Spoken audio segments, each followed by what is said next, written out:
ಆತ್ಮೀಯರೇ, ಜೈ ಭೀಮ್. ನಾನು ನಿಮ್ಮ ಯಮನಪ್ಪ ಗುಣದಾಳ ಮಾತನಾಡ್ತಾ ಇದ್ದೀನಿ. ಕರ್ನಾಟಕ ರಾಜ್ಯದಲ್ಲಿ, ಇಡೀ ಭಾರತ ದೇಶದಲ್ಲಿ ಸದ್ಯದ ಮಟ್ಟಿಗೆ ಅತ್ಯಂತ ಗಂಭೀರ ರೂಪದಲ್ಲಿ ಕೇಳಿಬರ್ತಕ್ಕಂಥ ಒಂದು ಘಟನೆ ಅಥವಾ ಆರೋಪ ಏನಂದ್ರೆ, ನಮ್ಮದೇ ಉತ್ತರ ಕರ್ನಾಟಕ ಭಾಗದ ಹುಬ್ಬಳ್ಳಿ ನಗರದಿಂದ ಬರ್ತಕ್ಕಂಥ ನೇಹಾ ಹಿರೇಮಠ್ನ ಒಂದು ಕೊಲೆ ಪ್ರಕರಣ. ಕೊಲೆ ಮಾಡಿರ್ತಕ್ಕಂಥ ಆರೋಪಿ ಫಯಾಜ್ ಅಂತಕ್ಕಂಥವನು ಮುಸ್ಲಿಂ ಸಮಾಜಕ್ಕೆ ಸೇರಿದವನು. ಮೊಟ್ಟ ಮೊದಲನೇದಾಗಿ ನಾನು ಸಂಘರ್ಷ ನ್ಯೂಸ್ ಕರ್ನಾಟಕ ಮತ್ತು ಭೀಮವಾದ ದಲಿತ ಸಂಘರ್ಷ ಸಮಿತಿ ಕರ್ನಾಟಕದ ವತಿಯಿಂದ ಅತ್ಯಂತ ಪ್ರಾಮಾಣಿಕವಾಗಿ ಒತ್ತಾಯ ಮಾಡುವಂಥದ್ದು, ಗಂಭೀರ ರೂಪದಲ್ಲಿ ಒತ್ತಾಯ ಮಾಡುವಂಥದ್ದು ಏನಂದ್ರ, ಈ ಕೊಲೆ ಮಾಡಿರ್ತಕ್ಕಂಥ ಆರೋಪಿಗೆ ಅತಿ ಶೀಘ್ರವಾಗಿ ಕಠಿಣವಾದಂತಹ ಪಾಶಿ ನೇನು ಗಲ್ಲು ಶಿಕ್ಷೆಯನ್ನು ಕೊಡಬೇಕು.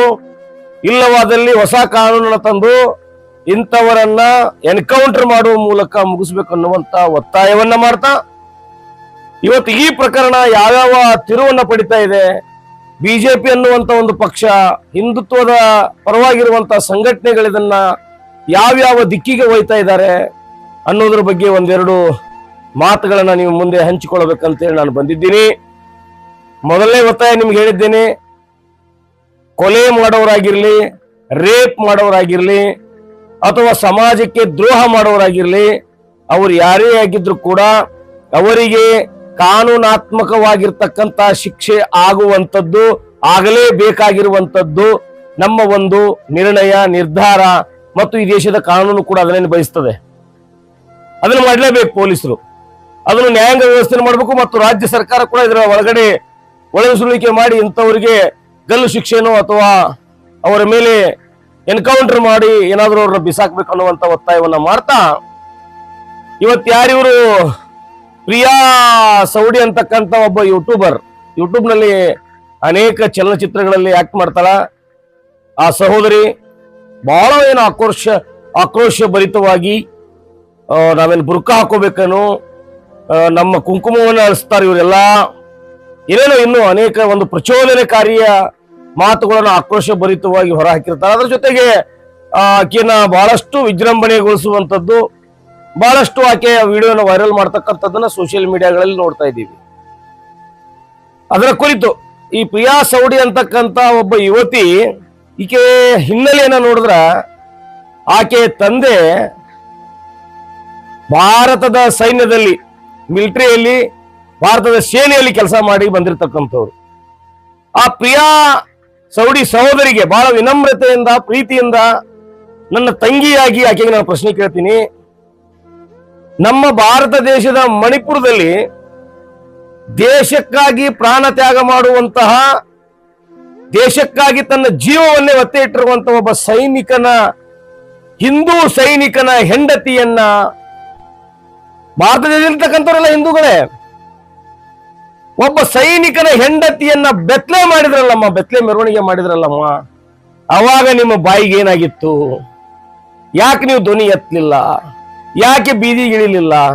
ಅವಾಗೆಲ್ಲೋ ಒಂದ್ ಕಡೆ ಯೂಟ್ಯೂಬ್ ನಲ್ಲಿ ನೀವು ಆಕ್ಟ್ ಮಾಡ್ತಾ ಮೋಜು ಮಸ್ತಿ ಮಾಡ್ತಾ ಇದ್ರಲ್ಲ, ಅವಾಗ ಯಾಕೆ ನೀವು ಬೀದಿಗಿಳಿಲಿಲ್ಲ? ಈಗೇನಾಯ್ತು ನಿಮ್ಗೆ ಒಮ್ಮಿಂದೊಮ್ಮೆಲೆ? ಏನ್ ನಿಮ್ಮಲ್ಲಿ ಇರ್ತಕ್ಕಂಥ ಒಳಗಿನ ಒಂದು ಕರುಣಾ ಭಾವನೆನೋ, ಪ್ರೀತಿ ವಾತ್ಸಲ್ಯನೋ ಉಕ್ಕಿ ಬಂತನೀಗ? ಅವ ಹುಡುಗ ಮುಸ್ಲಿಂ ಅದನ್ನೋ ಕಾರಣಕ್ಕಾಗಿ ನಾನು ಮೊದಲೇ ಹೇಳಿದ್ದೀನಿ, ರೇಪಿಸ್ಟ್ಗಳಿಗೆ, ಕೊಲೆಗಡುಕರಿಗೆ, ಕಳ್ಳು ಕಾಕರಿಗೆ, ದಗಲಬಾಜಿಗಳಿಗೆ, ಮೋಸಗಾರರಿಗೆ ಯಾವುದೇ ಜಾತಿ ಧರ್ಮ ಇಲ್ಲ. ಎಲ್ಲಾ ಜಾತಿ ಧರ್ಮಗಳಲ್ಲಿ ಮೋಸಗಾರರು, ದಗಲಬಾಜಿಗಳು, ರೇಪಿಸ್ಟ್ಗಳು, ಕೊಲೆಗಡುಕರಿದಾರ. ಅವ್ರದೇ ಆದಂತ ಒಂದು ಜಾತಿನೇ ಬೇರೆ, ಅದು ಮೋಸಗಾರರ ಜಾತಿ, ಕೊಲೆಗಡುಕರ ಜಾತಿ ಅಂತ ಕರೀತಾರೆ ಅವ್ರಿಗೆ. ಅಂತವರು ಎಷ್ಟು ಜನ ಈ ಭಾರತ ದೇಶದಲ್ಲಿ ಇಲ್ಲ. ಅದ್ರ ಬಗ್ಗೆ ನೀವು ಪ್ರಿಯಾ ಸೌಡಿ ನೀವು ಯಾವುದೇ ರೀತಿಯಾದಂತಹ ಪ್ರಶ್ನೆ ಎತ್ತಿಲ್ಲ. ಪ್ರಮೋದ್ ಮುತಾಲಿಕ್ ಅದ್ರ ಬಗ್ಗೆ ಮಾತಾಡಲಿಲ್ಲ. ಬಸವನಗೌಡ ಪಾಟೀಲ್ ಯತ್ನಾಳ್ ಅದ್ರ ಬಗ್ಗೆ ಮಾತಾಡಲಿಲ್ಲ. ಯಾವ ಹಿಂದೂ ಪರ ಸಂಘಟನೆಯವರು ಮಾತಾಡ್ಲಿಲ್ಲ. ಯಾವ ಬಿಜೆಪಿ ಐಟಿ ಶೆಲ್ ಇದ್ರ ಬಗ್ಗೆ ಮಾತಾಡ್ಲಿಲ್ಲ. ಯಾಕೆ? ಒಬ್ಬ ಮುಸ್ಲಿಮರನ್ನ, ಆ ಮುಸ್ಲಿಂ ಯುವಕ ಇದ್ದದ ಕಾರಣಕ್ಕಾಗಿ ನಿಮಗೆ ಇಷ್ಟೆಲ್ಲ ಈಗ ಹೊಟ್ಟೆವರಿ ಬಂದೈತಿ. ನಿಮಗೆ ಆಕ್ಚುಲಿ ಆ ಯುವತಿ ಮೇಲೆ ನಿಮ್ಗೆ ಯಾವುದೇ ರೀತಿಯಾದಂತಹ ಕರುಣಾಜನಕತೆ ಅಥವಾ ಬೇರೆ ಏನೂ ಇಲ್ಲ. ನಿಮಗ್ ಬಂದಿರುವಂತದ್ದು ಏನಂದ್ರೆ ಹಿಂದೂ ಮುಸ್ಲಿಂ ಗಲಾಟೆ, ಅದು ಹೇಳ್ಬೇಕು ಈ ಸಂದರ್ಭದಾಗ. ಹಿಂದೂ ಮುಸ್ಲಿಂ ಗಲಾಟೆ ಎದ್ರನ ಈಗ ಏನ್ ಚುನಾವಣೆಗಳು ನಡೀತಾ ಇದಾವಲ್ಲ ಇದಕ್ಕೇನಾದ್ರೂ ಅನುಕೂಲ ಆಗ್ತೈತೆ ಅನ್ನುವಂಥದ್ದು ಕೆಲವರು ವಾದ. ಇನ್ನು ಕೆಲವರದು ಮುಸ್ಲಿಮರೆಲ್ಲ ಕೆಟ್ಟೇನ್ರಿ, ಯಾವ ಒಬ್ಬ ನಮಕ್ ಹರಾಮ್ ಮಾಡಿದ್ದ ಕೃತ್ಯಕ್ಕೆ ಆತನಿಗೆ ಶಿಕ್ಷೆ ಕೊಡ್ರಿ, ಆತನ ಇಡೀ ಸಮುದಾಯಕ್ಕೆ ಯಾಕೆ ಶಿಕ್ಷೆ ಕೊಡ್ತೀರಿ?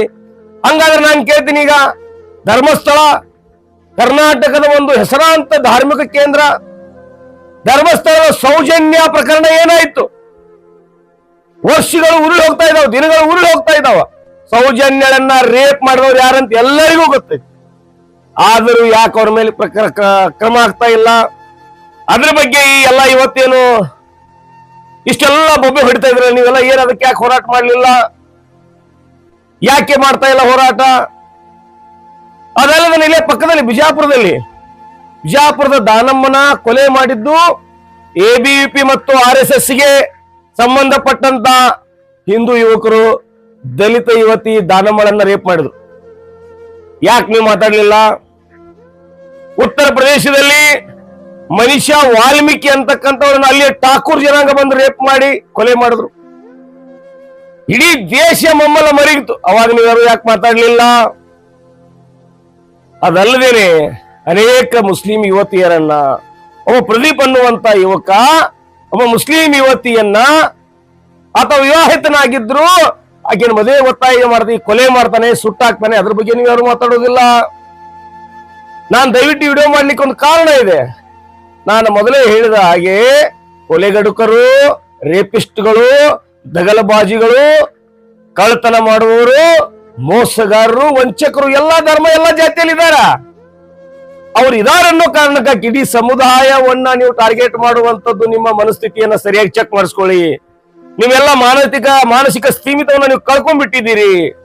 ಹಿಂದುತ್ವ ಅನ್ನುವಂತ ಅಮಲನ ತಲೆಗೆರೆಸ್ಕೊಂಡು ಬಿಟ್ಟಿದ್ದೀರಿ. ಅರೇ ನೀವು ಹೋಗಿ ಇತಿಹಾಸ ತೆಗೆದು ನೋಡ್ರಿ, ಸತ್ಯಾಂಶ ತೆಗೆದು ನೋಡ್ರಿ. ಎಷ್ಟೋ ಜನ ಹಿಂದೂಗಳೇ ಗೋಮಾತೆ ಅನ್ನುವಂತ ಆಕಳವನ್ನ ರೇಪ್ ಮಾಡಿದ್ದಾರೆ. ಪ್ರಕರಣಗಳು ದಾಖಲಾಗಿದ್ದಾವ. ಸ್ವಾಮೀಜಿಗಳು, ಹಿಂದೂ ಧರ್ಮದ ಹೆಸರಿರುವಂತ ಸ್ವಾಮೀಜಿಗಳು ರೇಪ್ ಮಾಡಿ ಜೈಲಲ್ಲಿ ಇರುವಂತದ್ದು ನೋಡ್ತಾ ಇದ್ದೀವಿ. ಈ ಎಲ್ಲಾ ಪ್ರಕರಣಗಳ ಬಗ್ಗೆ ಮಾತಾಡೋದ ಬಿಟ್ಟು ಇವತ್ತು ಯಾವನೋ ಒಬ್ಬ ಲಫಂಗ ಫಯಾಜ್ ಅಂತಕ್ಕಂಥ ಒಬ್ಬ ವ್ಯಕ್ತಿ ಮಾಡಿದ ತಪ್ಪಿಗಾಗಿ ಇಡೀ ಮುಸ್ಲಿಂ ಸಮಾಜವನ್ನ ದ್ವೇಷ ಮಾಡುವಂತದ್ದು ಎಷ್ಟು ಸರಿ? ಹಾಗಂತ ನಾನೇನು ಮುಸ್ಲಿಂ ಓಲೈಕೆಗಾರನಲ್ಲ ಅಥವಾ ಬೇರೆ ಬೇರೆ ವಿಷಯಕ್ಕೆ ನಾನು ಅವ್ರನ್ನ ಕೇಳ್ತಾ ಇಲ್ಲ. ಈ ದೇಶದಲ್ಲಿ ಇರ್ತಕ್ಕಂಥ ಕಾನೂನು ಎಲ್ಲರಿಗೂ ಒಂದೇ ಇದೆ. ಯಾವನೋ ಒಬ್ಬ ಹಿಂದೂ ಹುಡುಗ ಇಂತ ಒಂದು ಕೃತ್ಯ ಮಾಡಿದಾಗ ಅವನಿಗೆ ಮಾನಸಿಕ ಸೀಮಿತ ಸರಿ ಇರಲಿಲ್ಲ, ಆತ ಹುಚ್ಚನಾಗಿದ್ದ, ತೆಲುಕನಾಗಿದ್ದ ಅನ್ನುವಂತ ಕಥೆಯನ್ನ ಕಟ್ತೀರಿ. ಆ ಸಂದರ್ಭದಲ್ಲಿ ಬಿಜೆಪಿ IT ಸೆಲ್ ಆಗಿರ್ಲಿ, ಹಿಂದೂ ಸಂಘಟನೆಯವ್ರು ಯಾರು ಮಾತಾಡೋದಿಲ್ಲ. ಅಥವಾ ದಲಿತ ಹುಡುಗಿ ರೇಪ್ ಮಾಡಿ ಅಲ್ಲಿ ಯಾರೋ ಹಿಂದೂಗಳು ಸವರ್ಣೀಯರು ಮಾಡಿದ್ರೆ ಅದ್ರ ಬಗ್ಗೆ ನೀವು ಮಾತಾಡೋದಿಲ್ಲ. ಭಾರತ ದೇಶದಲ್ಲಿ ನಿಮಿಷಕ್ಕೆ ಒಂದರಂತೆ ಹೆಣ್ಣು ಮಕ್ಕಳ ಮೇಲೆ ದೌರ್ಜನ್ಯಗಳು ನಡೀತಾ ಇದ್ದಾವ. ಅದ್ರ ಬಗ್ಗೆ ಮಾತಾಡ್ರಿ. ಇವತ್ತು ನೀವು ಚಲನಚಿತ್ರ ನಿಮ್ಗೇನಾದ್ರೂ ನೋವಾಗಿರ್ಬೋದು, ಆ ಹೆಣ್ಣು ಮಗಳು ನನ್ನ ತಂಗಿ, ನನ್ನ ಸಹೋದರನ ಮಗಳಿದ್ದಂಗ. ತಪ್ಪು ಮಾಡಿದವರಿಗೆ ಗಲ್ಲು ಶಿಕ್ಷೆ ಆಗ್ಲಿ ಅಥವಾ ಅವ್ರನ್ನ ಪೊಲೀಸರು ಎನ್ಕೌಂಟರ್ನ ಸಾಯಿಸ್ಲಿ, ಅದರ ಬಗ್ಗೆ ಎರಡು ಮಾತಿಲ್ಲ ನಮ್ದು. ಬಹುಶಃ ಈ ಮಾತನ್ನ ಹೋಗಿ ಫಯಾಜ್ನ ತಂದೆ ತಾಯಿನ ಕೇಳಿದ್ರು ಸಹಿತ ಅವರು ಇದನ್ನೇ ಹೇಳ್ತಾರೆ. ತಪ್ಪು ಮಾಡಿದವ್ರನ್ನ ದಂಡಿಸಲೇಬೇಕನ್ನುವಂಥದ್ದು ಈ ದೇಶದ ಕಾನೂನು ಇದೆ ಅಂದ್ರೆ ಅದನ್ನ ಮಾಡ್ರಿ ಅಂತೇಳಿ. ಆದ್ರೆ ನೀವು ಹಿಂದೂ ಗೊತ್ತಿಲ್ಲ, ಮುಂದೂ ಗೊತ್ತಿಲ್ಲ. ಅಲ್ಲಿ ಕಮಿಷನರ್ ಹೇಳ್ತಾ ಇದಾರ, ಆಕೆಗೆ ಅವನಿಗೆ ಮೊದಲೇ ಪರಿಚಯ ಇತ್ತು, ಏನೋ ಅಲ್ಲಿ ನಡೆದಿರಬಹುದು, ಆತನ ಹೇಳಿಕೆ ಆಧರಿಸಿ ಅವರು ಒಂದು ಹೇಳಿಕೆಯನ್ನು ಕೊಟ್ಟಿದ್ದಾರೆ. ಅದು ಸೆಕೆಂಡ್ರಿ. ಆ ಹೆಣ್ಣು ಮಗಳ ಚಾರಿತ್ರ್ಯ ವಧೆಯನ್ನು ನಾವು ಮಾಡ್ಲಿಕ್ಕೆ ಹೋಗೋದಿಲ್ಲ.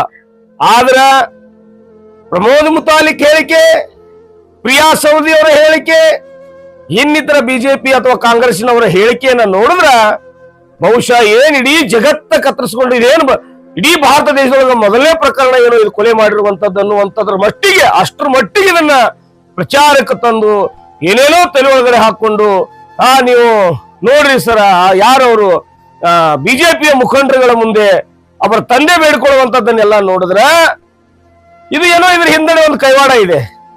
ಘಟನೆಯಾಗಿದ್ದು ಸತ್ಯ, ಆದ್ರೆ ಈ ಘಟನೆಯನ್ನ ರಾಜಕೀಯವಾಗಿ ಬಳಸಿಕೊಳ್ಳುವಂತ ಹುನ್ನಾರ ಇದ್ರ ಹಿಂದೆ ಏನಾದ್ರೂ ನಡೆದಿದೆಯಾ ಅನ್ನುವಂಥದ್ದು ಸ್ಪಷ್ಟವಾಗಿ ಗೊತ್ತಾಗ್ತಾ ಇದೆ. ಸಾರ್ವಜನಿಕರು ಯಾರು ಧೃತಿಗೆಡಬಾರದು. ಈ ಅತ್ಯಾಚಾರಗಳಾಗ್ಲಿ, ಕೊಲೆಗಳಾಗ್ಲಿ ಇದು ಇವತ್ತು ನಿನ್ನೆ ನಡೆದಿದ್ದಲ್ಲ, ಪ್ರತಿನಿತ್ಯ ಭಾರತ ದೇಶದಲ್ಲಿ ನಡೆಯುವಂಥದ್ದು ಇದು. ಅದನ್ನ ಹಿಡಿದು ಹಾಕುವಂಥದ್ದು, ಅದನ್ನ ನಿಲ್ಲಿಸುವಂಥದ್ದು ಪವರ್ ಪೊಲೀಸ್ ಇಲಾಖೆಗೆ ಐತಿ.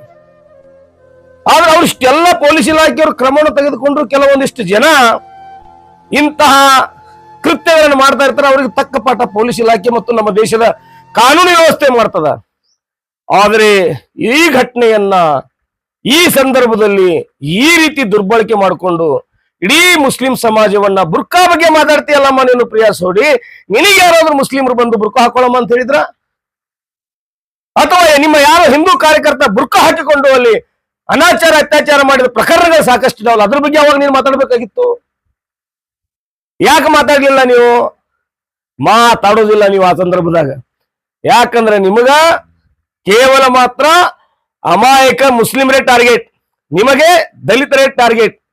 ದೇಶ ಕಾಯುವಂತ ಒಬ್ಬ ಸೈನಿಕನ ಮಗಳಾಗಿ ಸೈನಿಕನ ಹೆಂಡತಿಗೆ ಬೆತ್ತಲೆ ಸೇವೆ ಮಾಡಿದಾಗ, ಬೆತ್ತಲೆ ಮೆರವಣಿಗೆ ಮಾಡಿದಾಗ ಈ ದೇಶದ ಮಾನ ಮರ್ಯಾದೆ ಅಂತಾರಾಷ್ಟ್ರೀಯ ಮಟ್ಟದಲ್ಲಿ ಹಾಳಾಯಿತು. ಮಣಿಪುರದಲ್ಲಿ ಅನೇಕ ಜನ ಹೆಣ್ಣು ಮಕ್ಕಳನ್ನ ಕೊಲೆ ಮಾಡಿದ್ರು, ದೌರ್ಜನ್ಯ ಮಾಡಿದ್ರು, ಎಲ್ಲವನ್ನ ಮಾಡಿದ್ರು. ಚಿಕ್ಕ ಚಿಕ್ಕ ಮಕ್ಕಳನ್ನ ಕೊಲೆ ಮಾಡಿದ್ರು. ಅವಾಗ ನಿಮ್ಗೆ ಬಾಯಿ ಎತ್ತಕ್ಕೆ ಬರ್ಲಿಲ್ಲ, ನಿಮಗೆ ಧ್ವನಿ ಬರ್ಲಿಲ್ಲ ನಿಮಗ. ಇವತ್ತು ಇಡೀ ರಾಜ್ಯ ನಿಮ್ಮನ್ನು ಟ್ರೋಲ್ ಮಾಡಿದೆ. ಏನ್ ನೀವು ಬಿಲ್ಡಪ್ ಕೊಡಕ್ ಹೋಗಿದ್ದಲ್ಲಿ, ನಾನು ಸ್ಪಷ್ಟವಾಗಿ ಹೇಳ್ತೀನಿ, ನೀವು ಆಕ್ಟಿಂಗ್ ಮಾಡಕ್ಕ ಅಲ್ಲಿ ಹೋಗಿದ್ದು. ಒಂದು ರೀತಿ ನಟನೆ ಮಾಡಿದ್ರಿ ನೀವು. ಅಲ್ಲಿ ನಟನೆ ಮಾಡುವ ಮೂಲಕ ಮಹಾನ್ ನಟಿ ಅಂತ ನೀವು ತೋರಿಸ್ಲಿಕ್ಕೆ ಹೋಗಿ ಪೇಚಿಗೆ ಸಿಲ್ಕಾಕೊಂಡ್ರಿ. ಸಾಕಷ್ಟು ಜನ ನಿಮ್ಮನ್ನ ಟ್ರೋಲ್ ಮಾಡಿದ್ರು. ಬಹುಶಃ ನಿಮ್ಮ ಏನೊಂದು ಆ ಶಿನಿ ಪಯಣ ಐತಿ ಯೂಟ್ಯೂಬ್ ನಲ್ಲಿ, ಸಣ್ಣ ಸಣ್ಣ ಧಾರಾವಾಹಿಗಳನ್ನ, ಸಣ್ಣ ಸಣ್ಣ ಶಾರ್ಟ್ ಮೂವಿಗಳನ್ನ ಮಾಡ್ತಾ ಇದ್ರಲ್ಲ, ಅದಕ್ಕೂ ಒಂದು ಕೊಡ್ಲಿಪೆಟ್ಟು ಬಿತ್ ಅಂತ ನಾನು ತಿಳ್ಕೊತೀನಿ. ಯಾಕ ಬಹಳ ಗೌರವ ಐತಿ ನಿಮ್ಮೆಲ್ಲ ಆಕ್ಟರ್ಸ್ಗಳ ಬಗ್ಗೆ ನಮಗೆ. ಆದ್ರೆ ನೈಜತೆ ಬಗ್ಗೆ, ಆರೋಪಿ ಬಗ್ಗೆ ಮಾತಾಡುವ ಒಂದು ಸಮುದಾಯವನ್ನ ಟಾರ್ಗೆಟ್ ಮಾಡೋದು, ನಾಳೆ ನಾವು ಬುರ್ಕ ಹಾಕೊಂಡು ಹೋಗ್ಬೇಕನ್ನುವಂಥದ್ದು, ಅದು ಅವ್ರ ಧಾರ್ಮಿಕ ಭಾವನೆ ರೀ. ಅದಕ್ಕೆ ಯಾಕೆ ಧಕ್ಕೆ ತರ್ತೀರಿ ನೀವು? ನಿಮ್ಮ ಧಾರ್ಮಿಕ ಭಾವನೆಗಳನ್ನ ನಿಮ್ಮ ಮನೇಲಿ ಇಟ್ಕೊಳ್ರಿ, ಅವರ ಧಾರ್ಮಿಕ ಭಾವನೆ ಅವ್ರ ಮನೆಯಲ್ಲಿ ಇರ್ಲಿ. ಆದರೆ ನಾನು ಮೊದಲೇ ಹೇಳಿದ ಹಾಗೆ ಕೊಲೆಗಡಕರು ನಿಮ್ಮ ಧರ್ಮದಲ್ಲಿಯೂ ಇದ್ದಾರೆ, ಅವರ ಧರ್ಮದಲ್ಲಿ ಇದ್ದಾರೆ, ಇನ್ನೂ ಅನ್ಯ ಧರ್ಮದಲ್ಲಿಯೂ ಇದ್ದಾರೆ. ಆ ಯಾವುದೇ ರೀತಿಯ ಕೊಲೆಗಡಕರು ಅಥವಾ ರೇಪಿಸ್ಟ್ಗಳಿದ್ರು ಅವ್ರಿಗೆ ಶಿಕ್ಷೆ ಆಗಬೇಕು. ದಿಕ್ಕು ತಪ್ಪಿಸುವಂತ ಕೆಲಸ ಆಗಬಾರ್ದು. ಇವತ್ತು ಈ ಏನು ಮುತಾಲಿಕ್ ಇರ್ಬೋದು, ಅಥವಾ ಬಸವನಗೌಡ ಪಾಟೀಲ್ ಯತ್ನಾಳ್ ಇರ್ಬೋದು, ಅಥವಾ ಬೇರೆ ಬೇರೆ ರೀತಿಯ ಜನ ಇವತ್ತು ನಮ್ಮ ಜಮಖಂಡಿಯಲ್ಲಿ ಒಂದು ಪ್ರತಿಭಟನೆ ಆಯ್ತು ಅಂತ ಕೇಳಲ್ಪಟ್ಟೆ. ಈ ದಾನಮನ್ ರೇಪಾದಾಗ ಎಲ್ಲಿದ್ರಪ್ಪ ನೀವೆಲ್ಲ? ಈ ಮನುಷ್ಯ ವಾಲ್ಮೀಕಿ ರೇಪಾದಾಗ ಎಲ್ಲಿದ್ರಪ್ಪ ನೀವೆಲ್ಲ? ಈ ದೇಶದ ಸೈನಿಕನ ಹೆಂಡತಿಯನ್ನ ಬೆತ್ತಲೆ ಮೆರವಣಿಗೆ ಮಾಡಿದ್ರಲ್ಲ ಮಾನ್ಯ ಜಮಖಂಡಿ ಶಾಸಕರೇ ಜಗದೀಶ್ ಗುಡಗುಂಟಿ ಅವರೇ, ಇವತ್ತು ನೀವು ಹೋರಾಟ ಮಾಡಿದ್ರಲ್ಲ, ಅವಾಗ ಯಾಕೆ ನೀವು ಬರ್ಲಿಲ್ಲ? ಇದೇ ನಿಮ್ ದೇಶ ಪ್ರೇಮ? ಒಬ್ಬ ಮುಸ್ಲಿಂ ಯುವಕ ಏನಾದ್ರು ಮಾಡಿದಾಗ ಮಾತ್ರ ನಿಮ್ಮ ದೇಶ ಪ್ರೇಮ ಉಕ್ಕಿ ಬರುತ್ತ. ಮನಿ ಒಳಗಡೆ ಹಾಲು ಉಕ್ತಾವಲ್ಲ ಹಂಗ, ಮನಿ ಒಳಗಡೆ ಹಾಲು ಉಕ್ತಾವಲ್ಲ ಹಂಗ ಉಕ್ಕಿ ಬರ್ತದ. ಒಮ್ಮೆ ಶಾಕ್ ಆಗಿ ಬರ್ತೈತಿ ನಿಮ್ಗೆಲ್ಲ. ಆದ್ರೆ ಅನೇಕ ಜನ ಬೇರೆ ಬೇರೆ ಸಮುದಾಯದ, ಹಿಂದೂ ಸಮುದಾಯದವರು ಈ ರೇಪ್ ಕೊಲೆಗಳನ್ನು ಮಾಡಿದಾಗ ನಿಮ್ಗ ಹಾಲು ಉಕ್ಕಂಗಿಲ್ಲ. ಅವಾಗ ಫ್ರಿಜ್ ಒಳಗಡೆ ತಂಪಾಗಿರ್ತಾವ ನಿಮ್ಮ ಹಾಲುಗಳು. ನಿಮ್ಮೆಲ್ಲರಿಗೂ ನಾಚಿಕೆ ಬರ್ಬೇಕು. ನಾವು ಯಾವ ರೇಪಿಸ್ಟ್ ಪರವಾಗಿ ಮಾತಾಡ್ತಾ ಇಲ್ಲ, ಯಾವ ಪಕ್ಷದ ಪರವಾಗಿ ಮಾತಾಡ್ತಾ ಇಲ್ಲ. ಮಾತನಾಡುವಂತದ್ದಿಷ್ಟೇ, ತಪ್ಪು ಮಾಡಿದವರಿಗೆ ಕಾನೂನಿನ ಮೂಲಕ ಬದಲಾವಣೆ. ಮಾನ್ಯ ಅನಿಲ್ ಲಾಡ್ ಕೂಡ ಹೇಳಿದ್ರು, ಇಲ್ಲ ಇದೊಂದು ಕಾನೂನಲ್ಲಿ ಬದಲಾವಣೆ ಮಾಡುವ ಮೂಲಕ ಆತನನ್ನ ಎನ್ಕೌಂಟರ್ ಮಾಡಿ ಬಿಸಾಕ್ಬೇಕು. ಆ ರೀತಿ ನಾವು ಕೂಡ ಒತ್ತಾಯ ಮಾಡ್ತೀವಿ ಸರ್ಕಾರದ ಮುಖ್ಯಮಂತ್ರಿಗಳಿಗೆ ಅಂತೇಳಿ. ಆ ರೀತಿ ಕಾನೂನು ತಂದು ಈಗ ಮುಂದೆ ಯಾರು ಮಾಡ್ತಾರ ಅವ್ರಿಗೂ ಎಚ್ಚರಿಕೆ ಗಂಟೆ ಆಗಬೇಕು. ಈಗ ಹಿಂದೆ ರೇಪ್ ಮಾಡಿ ಏನು ಸಾಕಷ್ಟು ಹಿಂದೂಗಳು ಇದಾರ, ಮುಸ್ಲಿಮರು ಇದಾರ, ಬೇರೆ ದಲಿತ ಎಲ್ಲಾ ಸಮಾಜದವರು ಅವ್ರಿಗೂ ಅನ್ವಯಿಸ್ಬೇಕು. ಅವ್ರಿಗೆ ಎನ್ಕೌಂಟರ್ ಮಾಡಿ ಬಿಸಾಕ್ಬೇಕು. ಇಲ್ಲಿ ಅಂತ ಒಂದು ಹೋರಾಟ ಮಾಡಿ ನೋಡೋಣ. ಆ ವೇದಿಕೆ ಮೇಲೆ ಬರೋದು, ಭಾಷಣ ಮಾಡುವಂತದ್ದು ಹೆಂಗ್, ನಿಮ್ಮ ಶೈಲಿ ಹೆಂಗಿರುತ್ತೆ ಅಂದ್ರ ಕೇವಲ ಒಂದು ಸಮುದಾಯವನ್ನ ಟಾರ್ಗೆಟ್ ಮಾಡ್ತೀರಿ. ಇದು ಇವತ್ತಿಂದಲ್ಲ, ನಿನ್ನೆದಲ್ಲ, ಸಾವಿರಾರು ವರ್ಷಗಳಿಂದ, ನೂರಾರು ವರ್ಷಗಳಿಂದ ಇದನ್ನ ಮಾಡ್ತಾ ಬಂದಿದ್ದೀರಿ. ನೀವು ಮಾಡಿದ್ರು ಕೂಡ ಅಲ್ಲೇ ಇದ್ದೀರಿ. ಆದ್ರೆ ಈ ದೇಶ ಯಾವತ್ತೂ ಕೂಡ ತನ್ನತನವನ್ನ ಕಳ್ಕೊಂಡಿಲ್ಲ, ಬಹುತ್ವವನ್ನ ಕಳ್ಕೊಂಡಿಲ್ಲ. ಎಲ್ಲಾ ಧರ್ಮದವರು ಅಣತಂಬರ ಅಂತ ಹೇಳಿ ಕೂಡ ನಾವು ಮರ್ತಿಲ್ಲ. ಅದು ಯಥಾಸ್ಥಿತಿ ವರ್ಕೋತ ಬಂದೈತಿ. ಇತ್ತೀಚೆಗೆ ನಿಮ್ಮಂತ ಈ ಕೀಟ್ಲೆಗಳು ಜಾಸ್ತಿ ಆಗ್ಯಾವ.